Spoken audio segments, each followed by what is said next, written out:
Sugatan na ang mag-iina na tumalon mula sa nasunog nilang bahay sa Tondo, Maynila. Habang sa isa pang barangay sa lungsod, wanted ang isang lalaking tumangay sa paninda ng isang nakatulog na street vendor. Magbabalita si Nina Ong Pauco. Bandang alas 3:04 kaninang madaling araw, ginising ng sunog ang mga residente sa barangay 91 Tondo, Maynila. Ang natutupok, ang ika-4 na palapag ng isang bahay. Ang padre de pamilya na nakatira sa bahay agad nang hingi ng saklolo. Yun nga lang. Doon pa yung tatlo kong yung pamilya ko, asawa ko, 2 kong anak.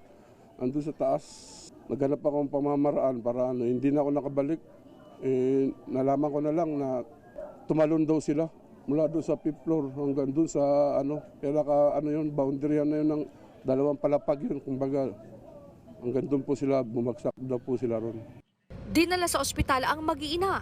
Ang mga bumbero naman, nahirapan nung una na makalapit at apulahin ang apoy dahil sa makitid na daan. Napatay rin ang sunog makalipas ang 20 minuto. Ang naging mitsa ng apoy, iniimbestigahan pa. Masdan ang naglalakad na lalaking ito na may dalang maliit na supot.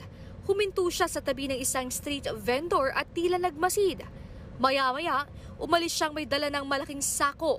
Laman na pala nito ang mga paninda ng tindera na nakatulog pala. Nangyari ito pasado alas 7 na umaga noong linggo sa Barangay 49 Zone 4 sa Dagupan Street, Tondo, Maynila. Kita pa sa CCTV ng magising ang tindera at siya'y nataranta.